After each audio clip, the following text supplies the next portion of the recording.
On News Hour tonight, CBN cuts interest rate as Nigerian economy rebounds. Nupeng Pengasin oppose FG's planned sale of oil and gas assets. Senator Natasha resumes Senate duties after suspension. And on the foreign scene, Trump urges immediate end to Gaza war in hunger speech. Hello, good evening and welcome to News Hour on Trust TV. I am Fatima Ahmed Musa and thank you so much for joining us. Now, the Monetary Policy Committee of the Central Bank of Nigeria, CBN, has reduced interest rates by 50 basis points from 27.5% to 27%. The Central Bank Governor Olayemi Cardoso made the disclosure in Abuja on Tuesday while briefing the media on the outcome of the 302nd MPC meeting. Cardoso also announced that cash reserve requirement for commercial banks is adjusted to 45%, while that of merchant banks is retained at 16%. The bank also introduced a 75% cash reserve ratio on non-TSA public sector deposit. The governor explained that the decision of the MPC was premised on the recent moderation in inflation. Decisions of the MPC.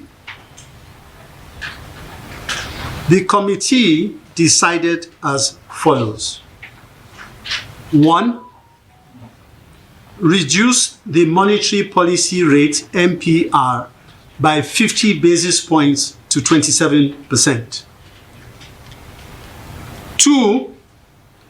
Adjust the standing facilities corridor around the MPR to plus 250 to minus 250 basis points. 3.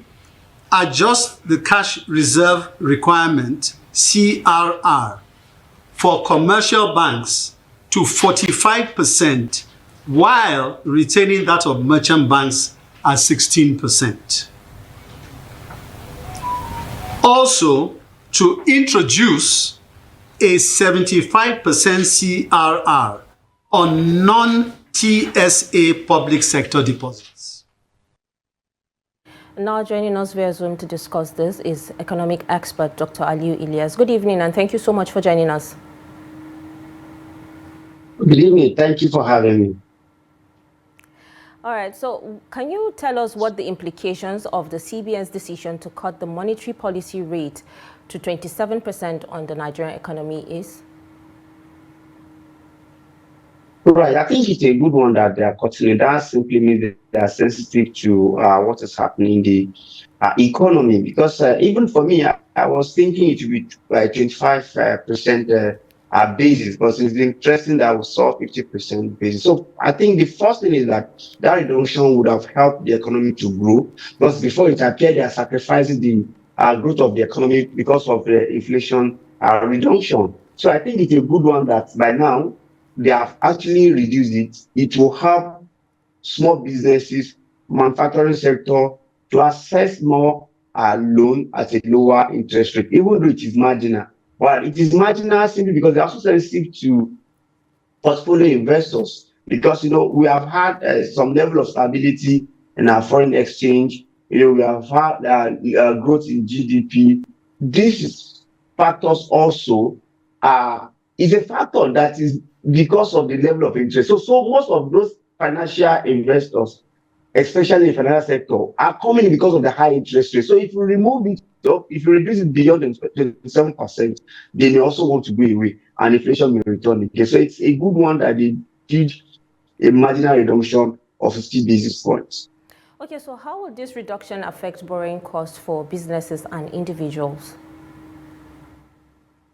Well, it simply means that if you are to borrow maybe at 30% rate, maybe if you borrow 100 million, you are going to pay 30%, which could be like 30 million naira. So now that's reduced to maybe 29.50, 29,500,000. So that simply means that there's a reduction already, and that will incentivize people to go ahead to actually borrow money. So I think it's a good one. Remember, borrowing, having opportunity access to loans will encourage business to expand their businesses. And if you expand businesses or manufacturing, you also going to employ more. And if you employ more, there's going to be more output, and Nigeria will be better for it. So it's a good one that we are going to this trajectory. Hopefully, by next MPC, we'll see another 500 basis point reduction if the inflation continues to go down, as it were.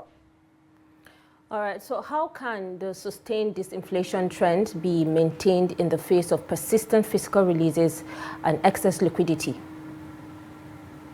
Right. So the fact is that we have some legacy problem that we must look at critically.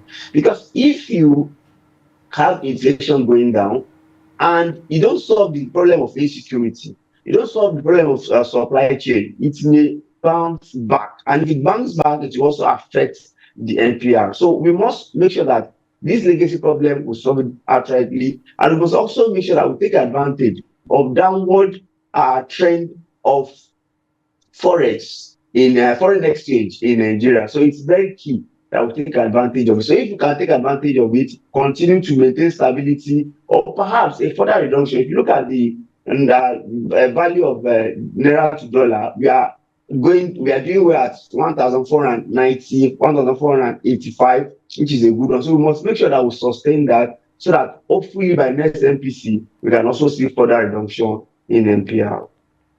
So what is the significance with regards to the decision to retain the liquidity ratio at 30% in the current economic climate? Yes, you recall that one of the excuses given by Central Bank of Nigeria was that there's more money in circulation. So they want to contract to make sure that there's a reduction in the currency in circulation. That's why. So with this policy, you can also see that they have also introduced TSA, non-TSA finance to about 75% liquidity, which is a good one. All this help, to actually measure the money in the circulation. And by monitoring and measuring the money circulation, this will help to reduce the level of inflation. All right, thank you so much, Aliyu Ilyas, for contributing to the News Hour this evening. Thank you for having me. Thank you.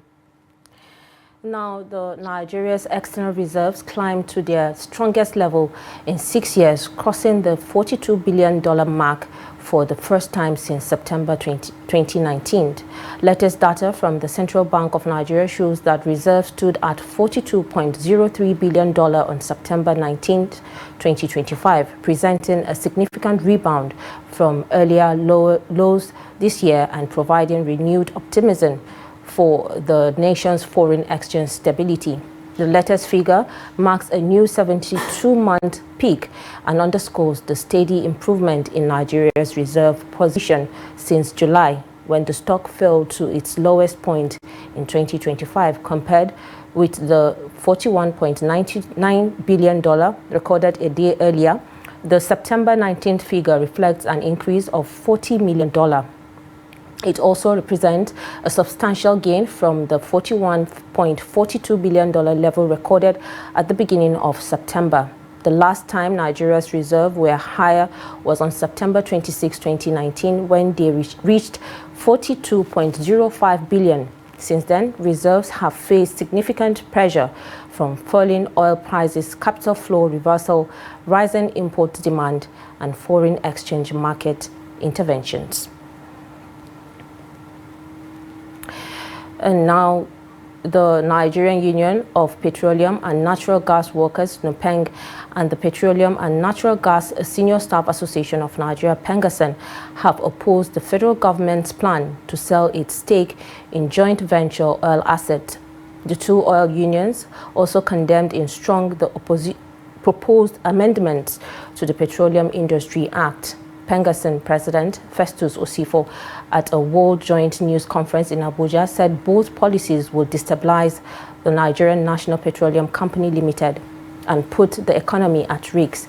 According to Osifo, the planned sale of government stakes in JV asset will mortgage Nigeria's future and cripple its oil industry. On his part, the PENG President Williams Aboreha called on government to rethink its approach to economic reforms and stop considering asset sales. Government is not trying to privatize, no. Government is trying to sell our future. That is what it is. It is not divestment. It is not divestment. Shell divested some of its assets. Shell divested some of these assets to Renaissance. That is divestment. ExxonMobil divested some of its assets to Seplat. That's divestment. Ditto NAOC, Nigeria Jeep Oil Company, giving some of its assets to Owando. That is divestment. But in this case, because in those cases, who was the operator? The operator, as when ExxonMobil was selling off, was ExxonMobil, correct? The operator, as when Shell was selling off, was Shell. The operator, as when NAOC was selling off, was NAOC. So they were divesting, giving out their operatorship, giving out everything. But in this case, the operator of this asset is not federal government. The operator in this asset is not NNPC. So they are not divesting. This is a clear call for all Nigerians. We are protecting the entire Nigeria because these are Nigerian investments in these companies that are going to be sold. It's not just about NUPEC and Pegasus. We're talking about Nigeria here. It's just that the onus fall on us as those in the industry that we must also bring this before the attention of Nigerians. Now, Nigeria's oil backbone runs on joint ventures between NNPCL and oil majors like Shell, Chevron, Total, and Eni. NNPCL usually holds about 55 to 60%, making the state the dominant partner. Now, government is considering selling part of that stake, cutting its shares to about 30 to 35% to raise cash and attract investment. Already the sector is shifting. Shell has sold its 30% in SPDC to a Nigerian consortium. ExxonMobil offloaded shallow waters assets to Seplat for $1.28 billion, while Chevron and NNPCL recently converted 5 JV assets under the Petroleum Industry Act. But the pushback is strong. Oil unions say privatization risks job losses and drains state revenue. Former Vice President Atiku Abubakar has warned that sales must be transparent and guided by national interest. Now joining us in the studio to discuss this is energy expert Olabode Sonwumi. Good evening and thank you so much for joining us. Thank you and good evening. Thanks for having me here. Thank you so much. I mean, you just heard what I just read out. Why are Nupeng and Pengason strongly opposing the federal government's plan to sell oil and gas assets? I think first of all, Pengason and Nupeng should be recognized for who they are as stakeholders. However, stakeholders can be mistaken. Stakeholders can have errors of judgment. I'm not saying that is the case, but that is possible. What has happened now is that for whatever reason, whether it is right or wrong, they feel that their position is threatened by the efforts or the attempts by government to sell. And there may be reasons for that. Apart from the telecom sector where the privatization was very successful, most of the privatization in the country, I mean, particularly with the power sector, have not been as successful. So there may be the fear, there may be the concern that the oil sector, which is the mainstay of the Nigerian economy, may be going into private hands. And that is a concern. Whether it is true or not is a different thing entirely, but it is a concern. So it's like a case where a wife in the home has concerns from her husband. Whether those concerns are true or not, it is the responsibility of the husband to ensure that that particular wife is reassured. So in this case, there are concerns by people who are stakeholders in the economy. While we can go into the pros and cons of whether those concerns are legitimate or not, but what is important in going forward is that those concerns must be discussed and a mutual understanding need to be achieved. A mutual understanding may mean that both sides may compromise to achieve the goal in terms of what the government wants to achieve and what Nupeng is seeking to protect. But it is important that a discussion takes place. All right, so but what are the possible economic and social implications of privatizing these assets? So if we do privatize it, and we reduce our shares, it means that the income from oil is going to reduce. We will get a bulk sum from the sale, but for simple analogy, at the moment we have about 51, 55 in some cases in terms of percentage. What it means that if they pump 1.5 million barrels in a day, 55% of that cost goes into the federal account. Now, if those assets are sold and is reduced to 30%, what it means is that if we are pumping 1.5 million barrels per day, just 30% of that is going to go into the federation account. So that's the simple logic behind it. All right, so how could the sales affect job security and workers' welfare in the oil and gas sector? Well, it's simple. At the moment, the Nigerian government has the majority, which means that the majority of the workers in the sector are protected because the Nigerian government is the main stakeholder, or is the management, so to speak. Now, if the Nigerian government loses the majority share, the management will cease to have majority influence of the Nigerian government, which means that the IOCs can decide to actually disband all of them. That is a possibility. But it's not likely, but it is something that a management can do. So it is from that aspect that there are concerns about the security of their job in a new environment where the Nigerian government does not have majority shares. What impact might this move have on Nigeria's energy security and domestic supply?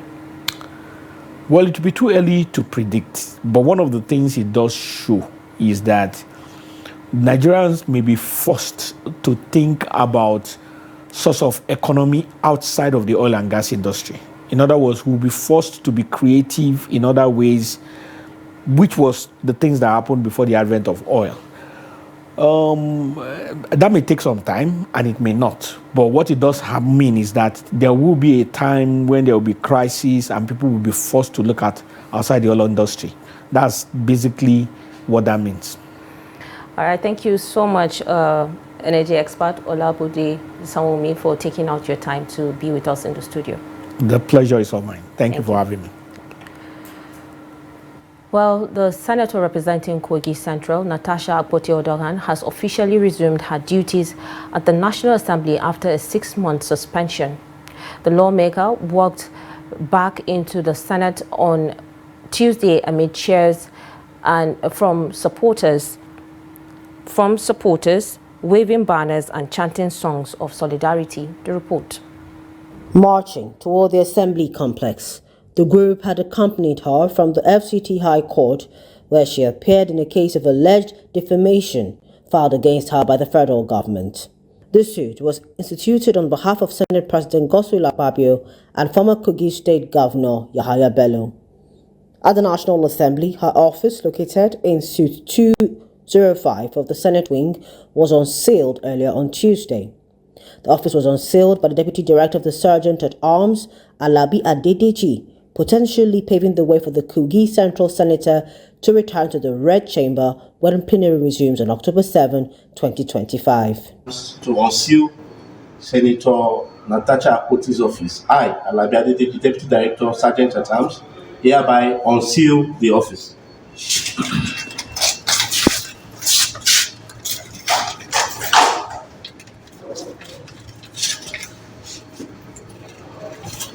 The office is hereby unsealed. Akpoti-Odogan was suspended in March following a heated clash with Senate President Godswill Akpabio, who accused her of unparliamentary conduct. Speaking to reporters after reclaiming her seat, the senator declared she has no apology to render. She described her return as a triumph for democratic principles and stood firm on her conduct during the incident that led to her suspension. Sometimes it's good to put the institutions to test. We can't cow down in the face of injustice. No one is more Nigerian than us. Senator Akpabio is not more of a senator than I am. He's not a governor of this place. And he treated me He treated me as if I was his servant or I was a domestic staff in his house. It's very unfortunate that at this time, after so many years of democracy, we would have a National Assembly be run by such dictatorship. It's totally unacceptable. As for me, I'm glad to be here. And even though we have been illegally suspended, no day have I hesitated in effectively carrying out my duties as a senator. Natasha Akpotio-Dohan's comeback marks a significant moment of reconciliation and a statement on upholding democracy within the Senate. Now, former Central Bank of Nigeria CBN Governor Godwin Emefiele on Tuesday urged a Federal Capital Territory FCT High Court to foreclose his prosecution for alleged procurement fraud following the absence of government lawyers in court. Emefiele is facing a 20-count charge before Justice Hamza Muazu of Maitama, filed by the Office of the Attorney General of the Federation. The charges include criminal breach of trust, forgery, conspiracy, obtaining money by false pretense, and conferring corrupt advantage. He was accused of abusing his office between 2018 and 2022 by awarding 6 vehicle supply contracts worth 1.2 billion to April 1616, a company linked to a CBN staff member, Saadatu Ramalanyaro, which Emefiele has pleaded not guilty. At Tuesday's hearing, his counsel, Matthew Boka San, asked the court to end the trial after the prosecuting counsel, Rotimi Oyedapo San, failed to appear or send a representative. He noted that while the EFCC sought adjournment via letter, the matter was filed by the AGF, not the EFCC. Justice Muazu, however, granted the prosecution one last opportunity, warning that the court will do the needful if it failed to appear at the next sitting. The case was adjourned to October 22nd for continuation of trial. Now, prices of perishable goods such as onions, pepper, tomatoes, okra, and vegetables have dropped significantly in Gwari Market in Taraba State. Many customers have expressed delight over the development while calling for affordability of other essential food items such as oil and meat. To report.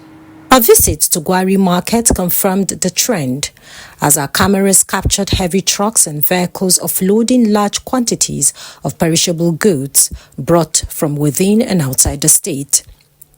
Some customers who spoke to our correspondent said the drop in prices has made the food items affordable to ordinary people. They also prayed for the sustainability of the situation. Prices are very different now compared to before. Things are much cheaper. I bought onions worth 300 naira and it is a lot. 6 months ago, this same quantity would have cost 1,000 naira. We really thank God. I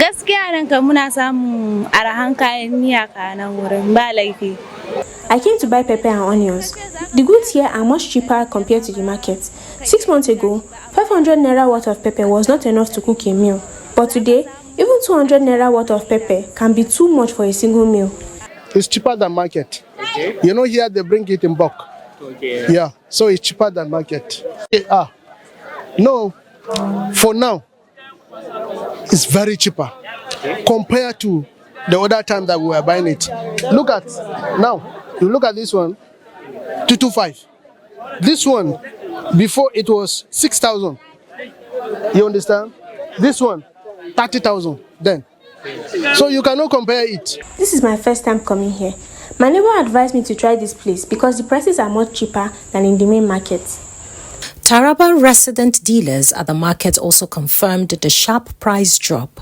For instance, a bag of onions that sold for 120,000 naira 6 months ago now goes for about 45,000. Similarly, a bag of okra from Gombe, which used to cost 60,000 naira, has dropped to 25,000. Other staples like pepper, tomatoes, and vegetables produced locally are also in abundant supply. Previously, a bag of onions cost 100,000, but now it is between 30,000 and 40,000 naira. A bucket of tomatoes used to sell for 5,000 naira to 6,000 naira. But now the price has dropped to just 1,500 naira to 2,000 naira. Everything is much more affordable now. These tomatoes you see were planted here in Jalingo. Farmers bring them to us from their farms, and we sell at the prices they fix, while keeping whatever profit we make. This year produce is very cheap. 6 months ago, this leather bag of tomatoes you see was 10,000 naira, but now it is just 2,000 naira. I'm also a pepper dealer. Some of the peppers here are from Gombe State, while others are produced locally. The local ones are much cheaper, almost 80% less than those ones from Gombe. Perishable goods sellers, the traders, however, appealed to relevant authorities to renovate or construct better roads to ease transportation challenges, stressing that efficient road networks remain the bedrock of any developed economy. President Bola Tinubu has called for a stronger African investment in critical minerals and a bigger role for the continent in global supply chains.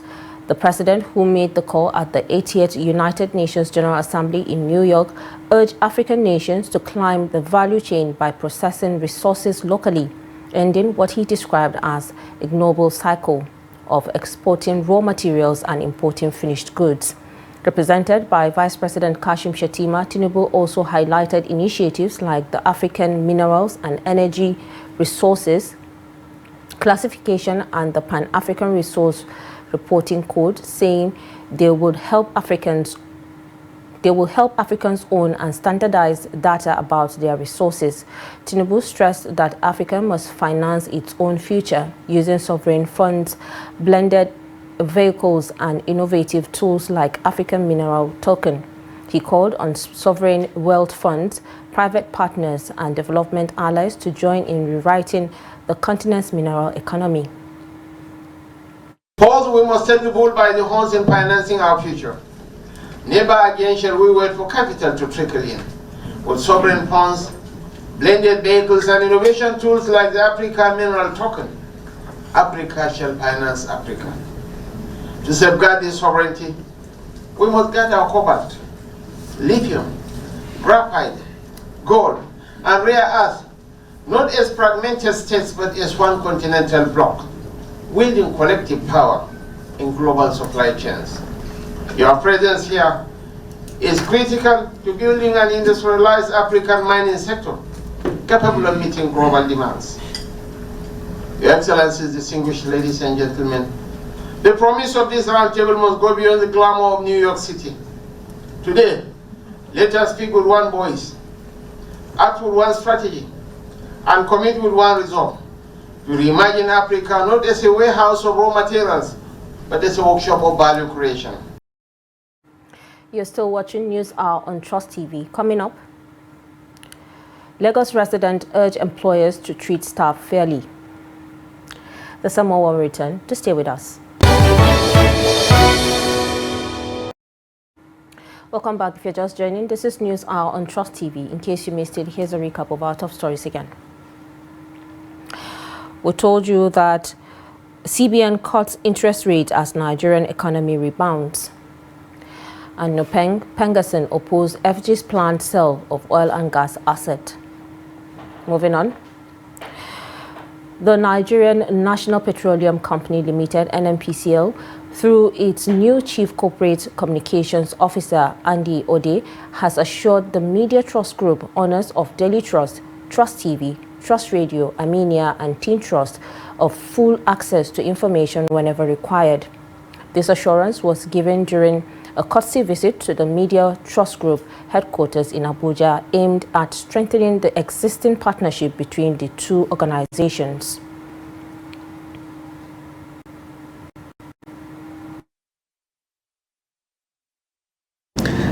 The assurance I'll give is that in terms of access, we will be there. I know one of the biggest challenge we all face with information management and communication today is, can I reach you when I need to reach you? And when I reach you, are you willing to provide information so that I can do my bit? So that assurance, please, I'd like to guarantee it on behalf of the NNPC Limited. The other thing I'd like to say is, of course, we all know what the role of NNPC is today, helping to help Nigeria meet its oil and gas aspirations. NNPC is poised to doing that. The leadership we have today doing everything that it can to ensure that the value that comes from running this enterprise that belongs to the whole of Nigeria is maintained and also done in a sustainable manner. Sometimes we get very complex stories that relates to NNPC, but access is kind of difficult. And we are glad to hear that that won't be a problem with your department.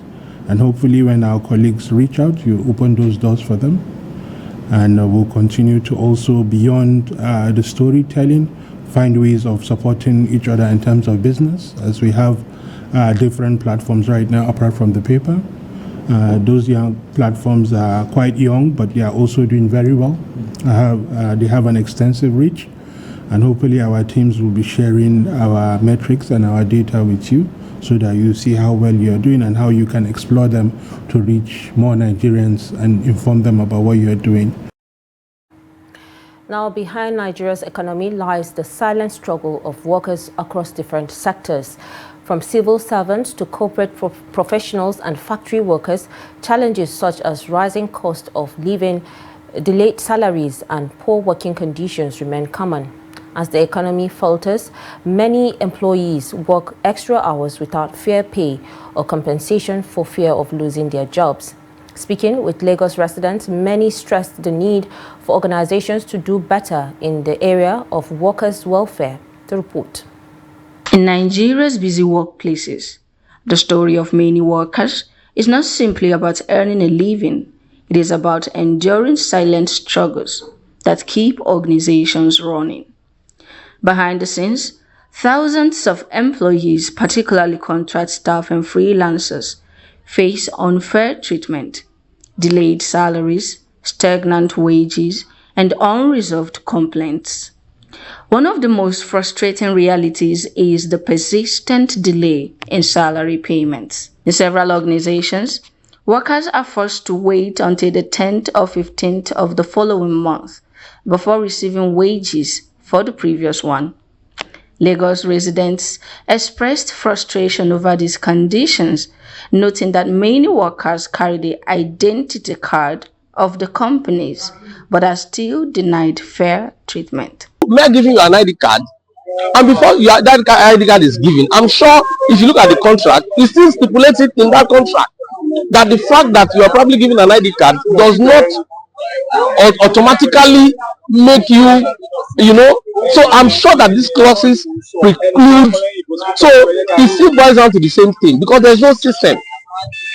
And because there's no system, proper system, a lot of these companies get away with it. Because of the population of the non-workers in Nigeria, there is no way of salary the organization proposed to give to you that you will not accept.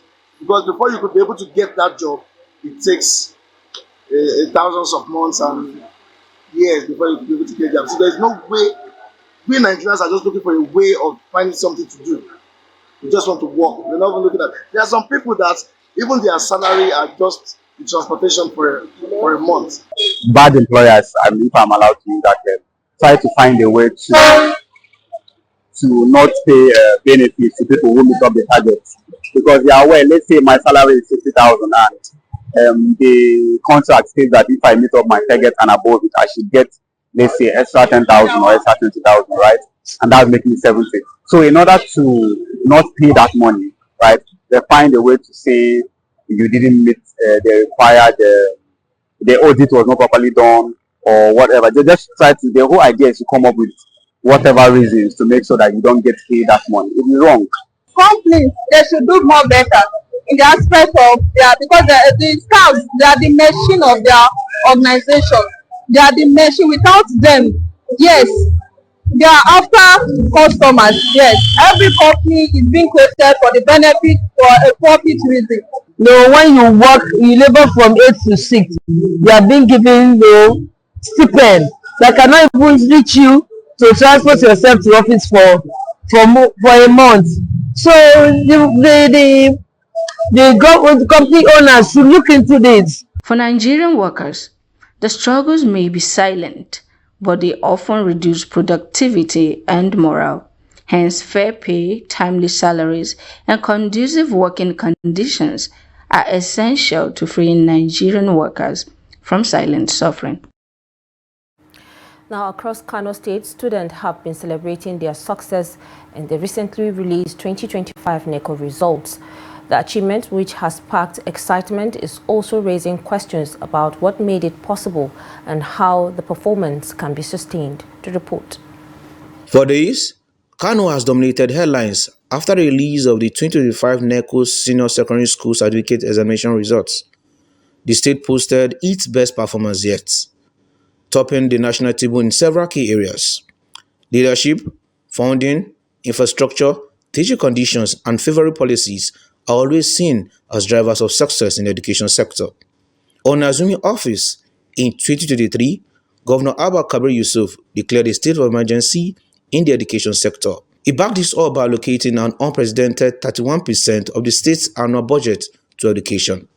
Aminu Muhammad Yahya, a mathematics teacher, says the declaration marked a turning point for parents and students. I recall when my students were asking, what does that mean when they said they declare state of emergency on education? I said, you can see right from budget, it was 31% given to education. That is one. Secondly, it is everywhere on the media that a lot will be done on education. So that motivated parents to be sending their child to school on time. And teachers too, they say, oh, since the governor declared state of emergency on education, so we too, we have to do more than what we have been doing before. Others highlighted policies such as paying exam fees for qualified students, encouraging female enrollment, and tackling the challenge of out-of-school children. In early 2025, civil society groups also pushed the government to support students from poor families by covering their exam fees. Dr. Hawal Halilu, co-chair of the Kano State Accountability Forum on Education, says the intervention was crucial. With the coming of this government, after the qualifier, many failed. We say the government need to consider them. If the government want to fight out of school issues, they need to pay for all. Since they have taken their time, we promoted them from JS1 and we said you are qualified to be an SS3. Then you are qualified to write the exam. And therefore the government hear us after writing letters to him and he paid for them about 3-point-something billion. Musa Adam, chairman of a school-based management committee, notes the economic hardship has long been a barrier for many families. Some parents are now looking for what they are going to feed their own children. So to feed the school fees and other charges is very difficult for them. Still, civil society groups warn that sustaining progress requires more effort. Now the whole world and Nigeria as a country, all eyes will be in Kano State. What actually happened? Is it real that the government has supported the system and the system is working, or what is happening? So the teachers need to buckle up. No matter what, they need to mentor and groom the next year's student and next student. For stakeholders, the recent gains can only be sustained through consistency and long-term commitment to improving Kano's schools. Now, wife of the president, Senator Oluremi Tinubu, has announced that contributions exceeding 20 billion have been collected for the National Library project.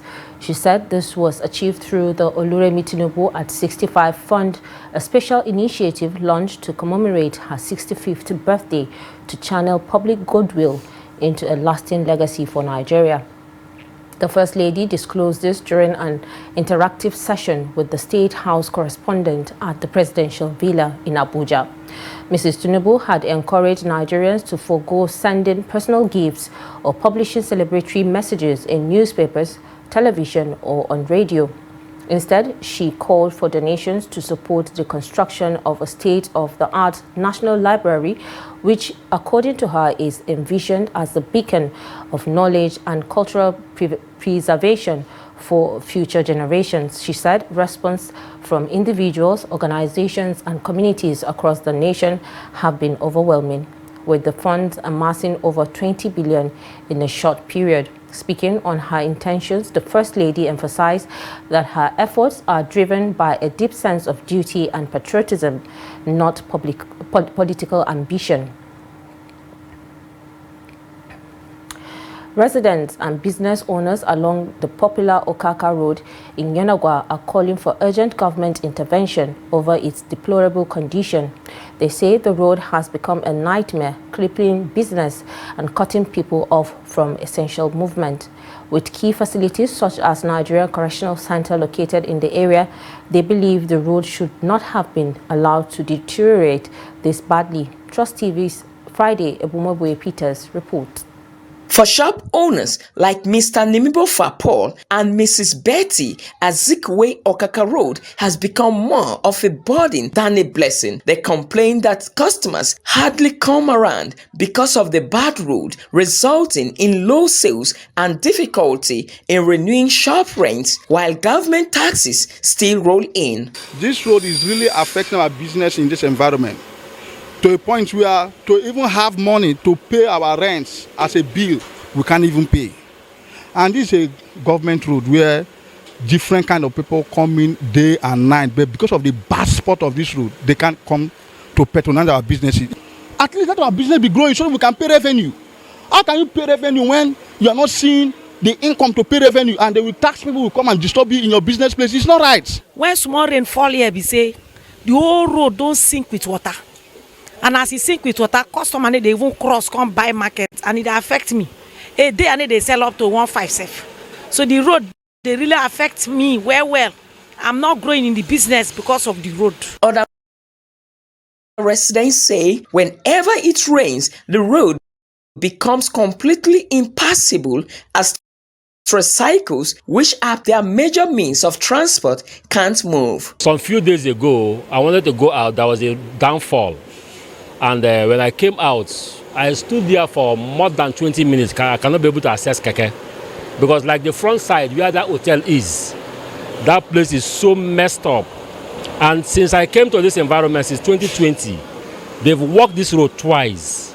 And these same places are the places getting worse and worse. This second time they did this road, they even poured concrete. They did concrete.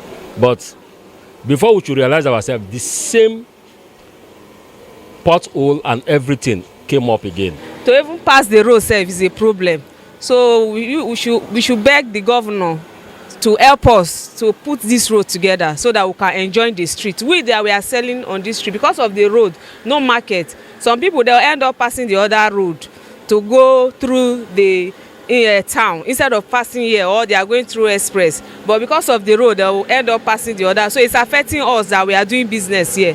So the governor should please help us out. Over the years, private individuals, schools, and hotels in the area have tried to ease the situation by pouring stones on the road, but this effort only provides temporary relief as vehicles still suffer damage, and the community continues to bear the brunt. Residents and business owners in Okaka are once again appealing to the Bayelsa State government and the federal government to urgently fix the road and restore normalcy to the area. From Yenagoa, Friday, Ebumobwe Peter, Trust TV News. 2 passengers, including a serving police officer, were killed on Tuesday when a 40-foot container truck overturned and crushed a commercial tricycle at the Ijora area of Lagos.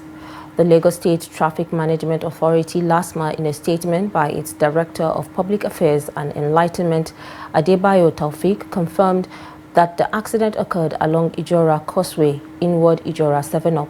According to the statement, the articulated truck lost control while attempting a maneuver beneath the Ijora Bridge and fell on the tricycle conveying passengers. LASMA said 2 other victims, including the tricycle operator, were rescued alive but sustained severe bilateral leg fractures. The statement added that combined detachment of security personnel from Badia, Trinity and Kirikiri Police Division secured the area after irate onlookers attempted to set the truck ablaze. Now, a group of young men under the name Eco Clean Active Initiative is raising awareness about a cleaner, safer environment and the effects of climate change caused by human activity. Through campaigns in schools, markets and communities, they are planting seeds of awareness that are now shaping lasting change. Trust TV's Gibson Swadigo reports from Yola. 6 years ago in Yola, a powerful idea was born.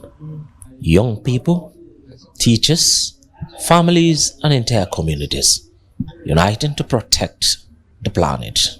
That idea grew into the Eco Clean Active Initiative, now a strong voice against tree cutting for charcoal and the ongoing degradation of the environment. The group champions tree planting and recycling, turning waste into wealth in communities that embrace cleanliness. Their impact has been both visible and enduring. Now it is so clear that we've been seeing how the environment is being devastated by the activities of pollution. And one of the way or means that we can contribute is what the Eco Initiative is doing. To our students, they were in our school, they educate and enlighten the student of the importance where they planted tree, and by so doing, I think it gives the student the platform, knowing the importance of these trees and also involving them in the activities. Waste used to be of burden to us, but when they went there, they make us to understand that waste can be a source of income to us. More especially now we are in climate change, a lot of things are changing. As you can see, so we need to support each other, more especially in tree plantings in our environment. As you can see, the recent flooding and other things, all this is because due to our drainage. So we need to work, support the initiative to make sure we have a healthy environment. Officials say the Eco Clean Active Initiative has gone beyond awareness to inspire real action that mobilizes thousands for tree planting, sanitation drives, and climate education.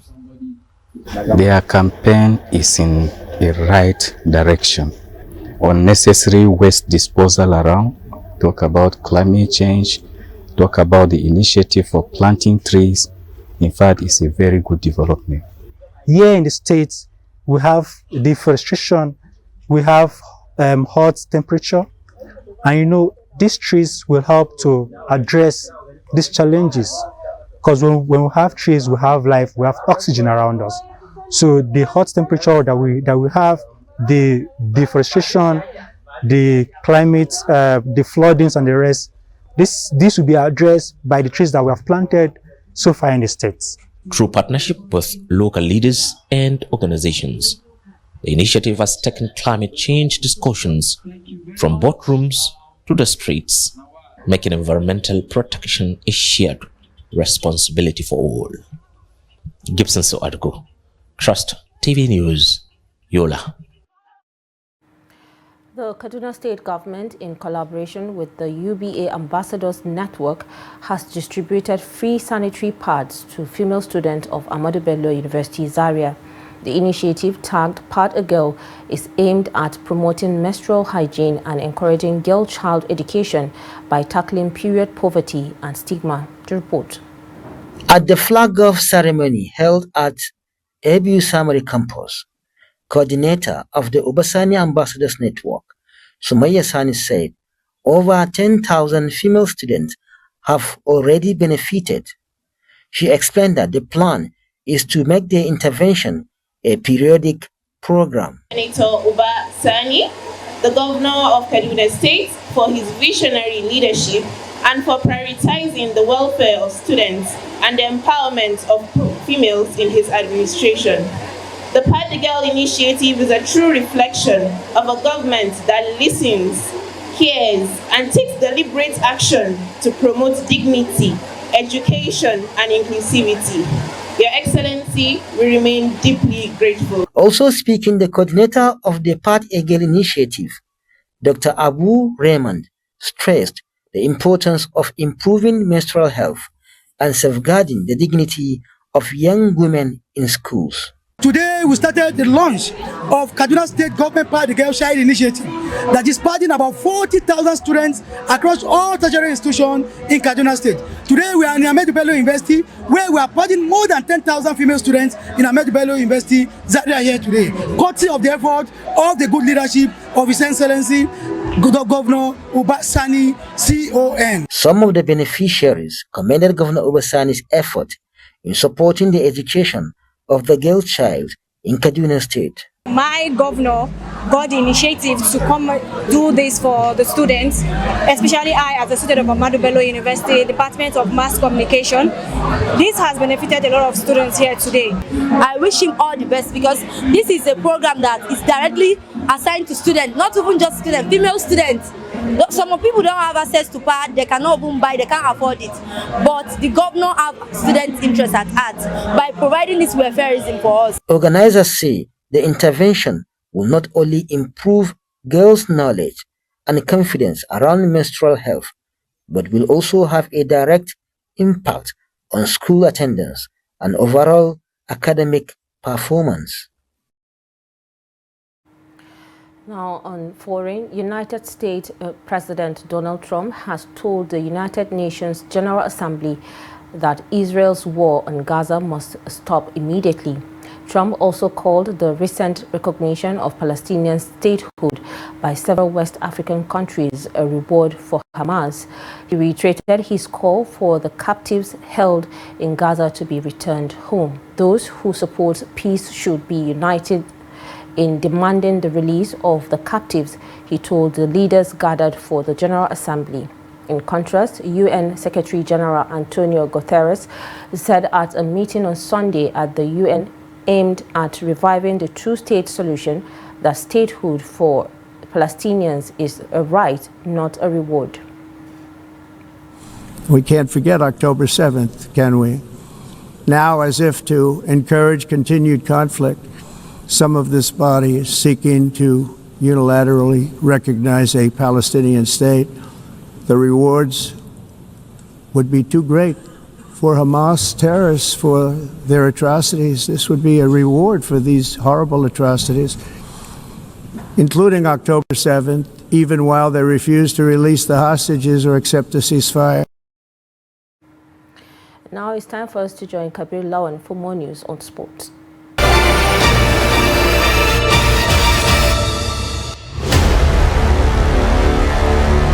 Nigeria's Chiamaka Nnadozie has been ranked 4th in the 2025 Women's Yachin Trophy, the award given to the world's best women's goalkeeper by France Football. The Brighton shot-stopper enjoyed a remarkable year, leading the Super Falcons to a record-extending 10th Women's African Cup of Nations WAFCON title, where she was also named best goalkeeper of the tournament.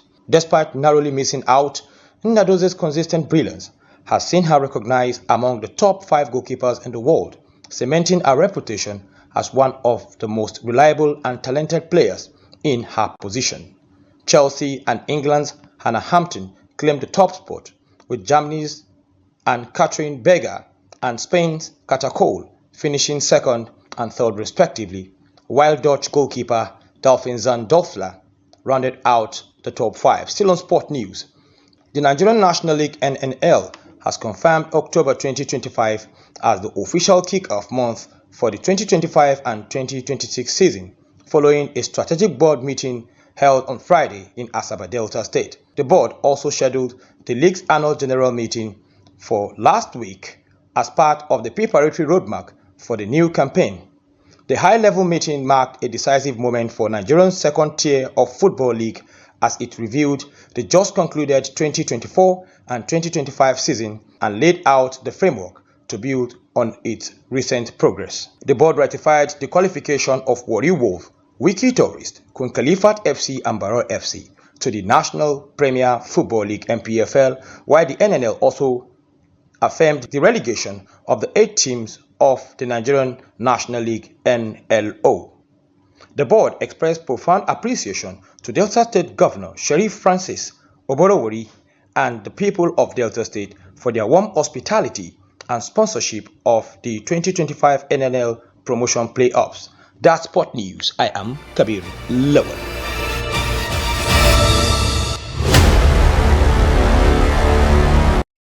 And with that, we have come to the end of News Hour on Trust TV. Do not forget to watch us and catch us across all our social media platforms for more news, and join our YouTube live stream for more programs and documentaries. I'm Fatima Ahmed Musa from me and the crew. Good night and thanks for watching.